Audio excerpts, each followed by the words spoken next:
ಸನ್ಮಾನ್ಯ ಅಧ್ಯಕ್ಷರೇ, ಈ ಕಾಂಗ್ರೆಸ್ ನಮ್ಮ ಡಿ.ಕೆ. ಶಿವಕುಮಾರ್ ಅವರ ಅಧ್ಯಕ್ಷರಾದ್ಮೇಲೆ ಸರ್ಕಾರಕ್ಕೂ ಕಾಂಗ್ರೆಸ್ ಪಾರ್ಟಿಗೂ ವ್ಯತ್ಯಾಸನೇ ಇಲ್ಲ. ಇಲ್ಲಿನ ದುಡ್ಡೆಲ್ಲ ಅಲ್ಲಿಗೆ ತಗೊಂಡು ಹೋಗ್ತಾರೆ. 187 ಕೋಟಿ ತಗೊಂಡು ಕಾಂಗ್ರೆಸ್ ಅವರು ಹಂಚಿದ್ರು, ಅಲ್ಲಿ ಬಳ್ಳಾರಿಯಲ್ಲಿ ಹಂಚಿದ್ರು. ಇಲ್ಲಿ ಸರ್ಕಾರ ಒಂದ್ ರೀತಿ ನೋಡಿ, ಅಂಗನವಾಡಿಯವರಿಗೆ ಹಣ ಕೊಡಕ್ ದುಡ್ಡಿಲ್ಲ.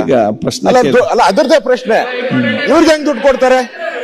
ಕಾಂಗ್ರೆಸ್ ಕಾರ್ಯಕರ್ತರಿಗೆ ಯಾವ ಲೆಕ್ಕದಲ್ಲಿ ನೀವು ನಮ್ಮ ಈ ಕರ್ನಾಟಕದ ಜನರ ಟ್ಯಾಕ್ಸ್ ಪೇಯರ್ಸ್ ಹಣ ಮೈಕ್ರೋ ಫೈನಾನ್ಸ್ ದುಡ್ಡು ಕಟ್ಟಿಲ್ಲ ಅಂದ್ರೆ ಬೀಗ ಹಾಕ್ತಾರಲ್ಲ, ಇಲ್ಲಿ ಕಾಂಗ್ರೆಸ್ ಅಲ್ಲಿ ಯಥೇಚ್ಛವಾಗಿ ದುಡ್ಡು ತಗೊಂಡೋಗಿ ಕೊಡ್ತಿರಲ್ಲ. ನಮ್ ದುಡ್ಡು ಅದು, ಕಾಂಗ್ರೆಸ್ ಪಾರ್ಟಿ ದುಡ್ಡಲ್ಲ. ಅವ್ರು ಕಾಂಗ್ರೆಸ್ ಅವ್ರು ಕಲೆಕ್ಟ್ ಮಾಡಿ ಧೈರ್ಯ ಇದ್ರೆ ಕೊಡ್ಲಿ, ಅವರು ಭಿಕ್ಷೆ ಬೇಡಿ ಕೊಡ್ಲಿ. ಕಾಂಗ್ರೆಸ್ ಅವ್ರು ತಗೊಂಡೋಗಿ ಭಿಕ್ಷೆ ಬೇಡ್ಲಿ, ಹೋಗಿ ರೋಡಲ್ಲಿ ಭಿಕ್ಷೆ ಬೇಡ್ಲಿ ತಗೊಂಡೋಗಿ. ಕಾಂಗ್ರೆಸ್ ಪಾರ್ಟಿಗೆ ದುಡ್ಡಿಲ್ಲ, ಕಾಂಗ್ರೆಸ್ ದುಡ್ಡಿಲ್ಲ ಅಂತ ಹೇಳ್ಬಿಟ್ಟು ಭಿಕ್ಷೆ ಬೇಡಿ ಕೊಡ್ಲಿ.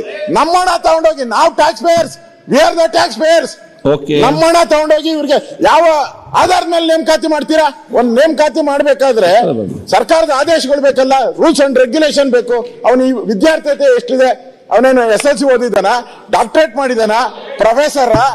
ಏನು ಅವನಿಗೆ ಕ್ಯಾಬಿನೆಟ್, ಅವನಿಗೆ ಕಾರು, ಅವನಿಗೆ ಬಂಗ್ಲೆ, ಅವನಿಗೆ ದೊಡ್ಡ ದೊಡ್ಡ ಆಫೀಸ್ ಡೆಕೋರೇಷನ್?